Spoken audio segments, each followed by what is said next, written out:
Que Deus, na sua infinita graça, nos abençoe ricamente. Estamos agradecidos a Ele pela vida, pela saúde, pela paz, pela alegria, pelos irmãos e, enfim, agradecido por tudo, porque Ele é maravilhoso. A consciência. A consciência é um tribunal. Bem, Paulo, no livro dos Atos, capítulo 23, no primeiro versículo, quando ele estava diante do Sinédrio, ele estava sendo acusado. E no 22, no último verso, que é o 30, Paulo diz assim, olha, no dia seguinte, querendo saber ao certo por que ele era acusado pelos judeus, soltou-o das prisões e mandou que se reunissem os principais sacerdotes e todo o sinédrio. Então trouxe Paulo e o apresentou diante dele. Paulo fitou os olhos no sinédrio e disse: Irmãos, até o dia de hoje tenho andado diante de Deus com toda a boa consciência. Agora nós, através desta escritura, descobrimos que o homem pode ter uma boa consciência e também ter uma consciência culpada.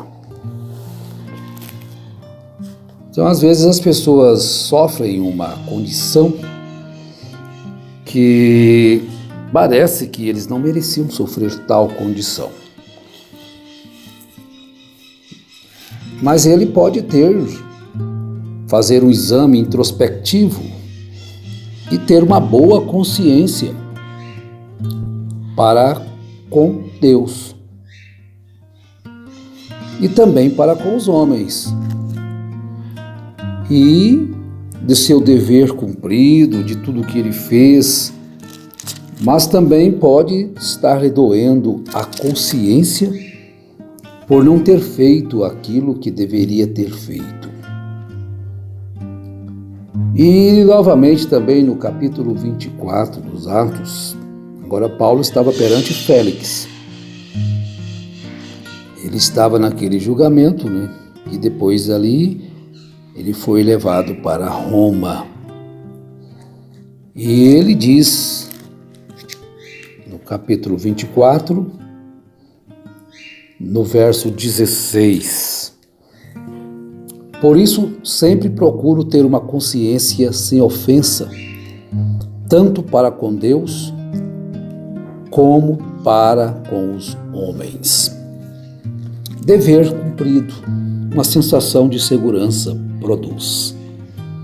Mas o homem pode também chegar ao ponto de perder a consciência, tanto por enfermidade como por iniquidade.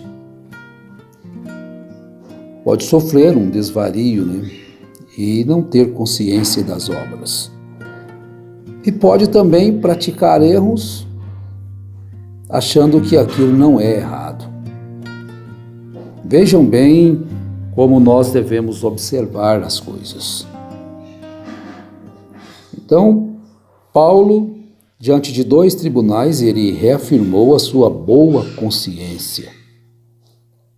Sempre procuro ter uma consciência sem ofensa, tanto para com Deus como para com os homens. Em Romanos, também ele traz à tona: em Cristo digo a verdade, não minto, dando-me testemunho a minha consciência no Espírito Santo. Em Romanos, no capítulo 9, no versículo 1, ele traz esta afirmação: em Cristo digo a verdade, não minto, dando-me testemunho a minha consciência no Espírito Santo, pois que tenho grande tristeza e contínua dor no meu coração. pois eu mesmo desejaria ser separado de Cristo por amor de meus irmãos, que são meus compatriotas segundo a carne. Ele tinha a consciência de que amavam os seus irmãos, os israelitas, mas ele tinha também a consciência de que ele tinha sido chamado para exercer um ministério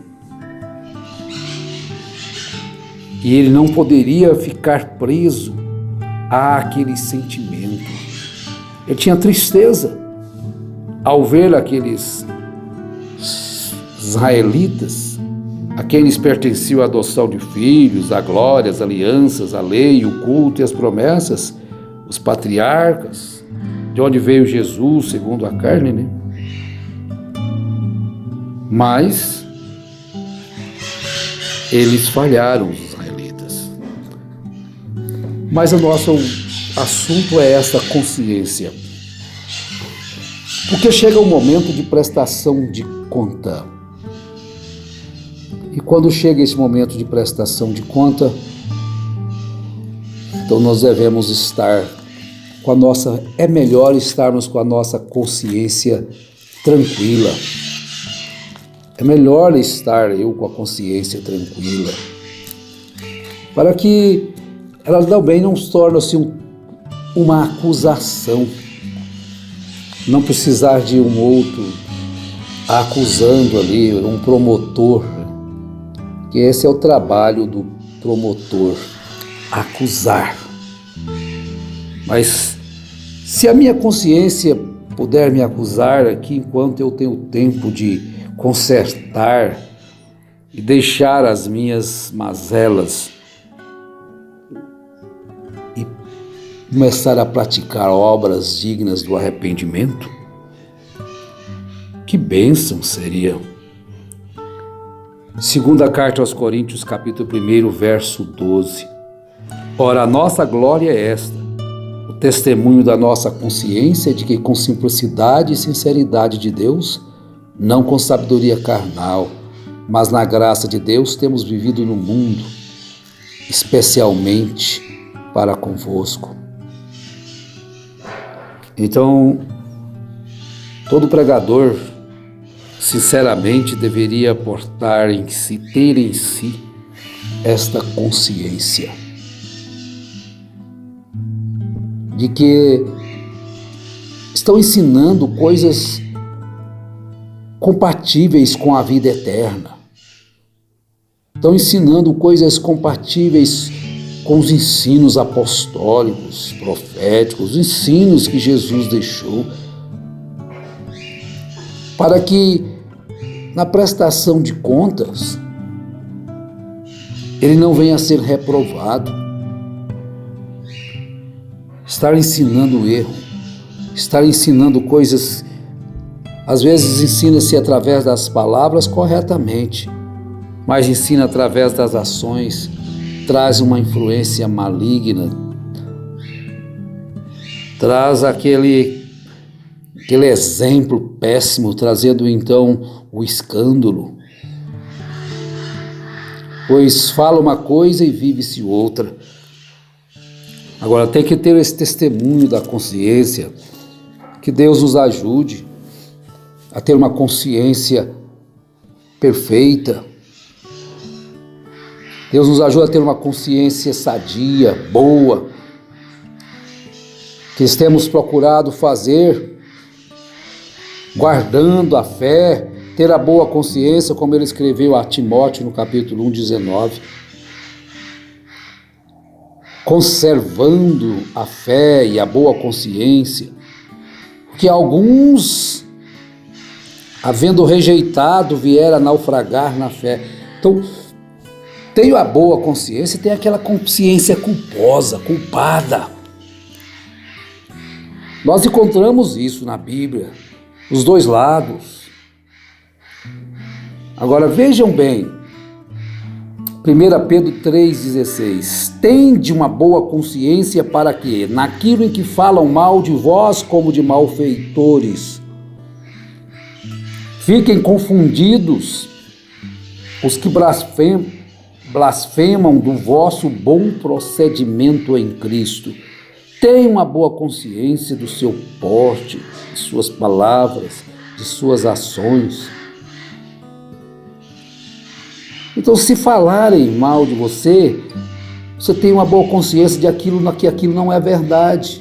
Ah, ele fez isso, fez aquilo outro. Você tem uma boa consciência de que aquilo é uma injúria, né? Você não fez aquilo, mas não cauterize também a sua consciência. Tendo feito, tentar tapar o sol com a peneira, ignorar que todas as coisas terão que vir à luz um dia. Tende uma boa consciência para que naquilo em que falam mal de vós, como malfeitores, fiquem confundidos os que blasfemam do vosso bom procedimento. Porque chega um momento angustioso, né? Como aconteceu com os irmãos de José, quando José se apresentou a eles. Então aquilo veio à tona. Aquilo veio. E a Bíblia chega a dizer que eles disseram que viram angústia nos olhos de José. Quando eles tomaram ali daquele fosso, daquela cisterna, e venderam-no. Olha, vejam bem. E eles então estavam angustiados agora. Mas eles tinham feito alguém angustiar-se. Eles tinham estragado nas suas consciências. É claro que aquilo foi uma permissão de Deus, né? Mas eles fizeram aquilo. Deus tenha misericórdia de nós e nos ajude. A consciência quando pesa, a consciência quando vem sobre o homem e ele então toma ciência dos seus atos contrários à verdade, contrários a Deus, contrário àquilo que é correto, com a Bíblia, carregando a Bíblia e praticando obras, ações contrárias à palavra de Deus, enganando, sendo gananciosos, sendo impacientes, intolerantes. Olha, nós estamos buscando esta boa consciência para com Deus e para com os homens, como já lemos no início. Quando eles estavam diante de Maria Madalena para acusando, querendo apedrejá-la, Jesus então traz à tona os seus pecados, as suas transgressões, as suas desobediências. E Jesus então diz algumas palavras e aquilo penetra nos seus interiores. Ó hora oportuna que eles tiveram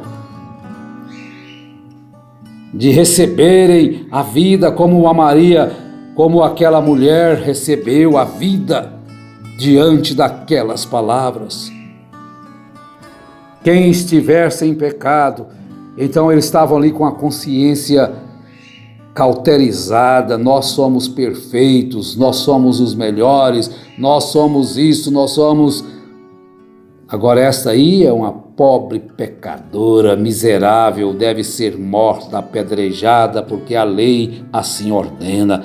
Mas eles esqueceram que a Bíblia diz, se você errar no mandamento, você já errou em todos. Às vezes a gente acerta em um e condena o outro porque ele errou naquele que nós não erramos. Quem nos constituiu como acusadores? Ninguém. Cada um dará conta a Deus de suas próprias ações. Então, quando Jesus diz, quem estiver sem pecado, atire a primeira pedra. Então foram se retirando, começando pelos mais velhos. Então vejam bem, deixe Deus trabalhar na sua vida e Ele então te mostrará tudo aquilo que você deve fazer. Não tape os seus ouvidos à palavra, não ignore os conselhos de Deus. Abra o seu coração e veja, ouça a palavra, ouça ela como ela é. Não ignore, é que fulano está falando, é isso. Não ignore o que está sendo dito. Não feche os seus ouvidos, não tape os seus ouvidos. Ouça o conselho de Deus. É importante que você faça isto, que você busque. Se você é instruído a não ouvir, ouça e faça o seu julgamento segundo a luz da palavra. Cristo vai te esclarecer, não é o homem, é o Espírito Santo, dê lugar a Ele. Aqueles homens preferiram ignorar as palavras do próprio Senhor Jesus Cristo, as suas consciências lhe acusaram, mas no entanto eles não buscaram o arrependimento para receberem a vida como recebeu aquela mulher, receberem a purificação dos seus pecados, aceitarem depois o sangue de Jesus como aquilo que faria propiciação, limparia de seus corações toda maldade. Olha, Deus tenha misericórdia e nos abençoe nesse dia e nos dê uma boa consciência para com Ele e com os homens, em nome de Jesus Cristo, amém.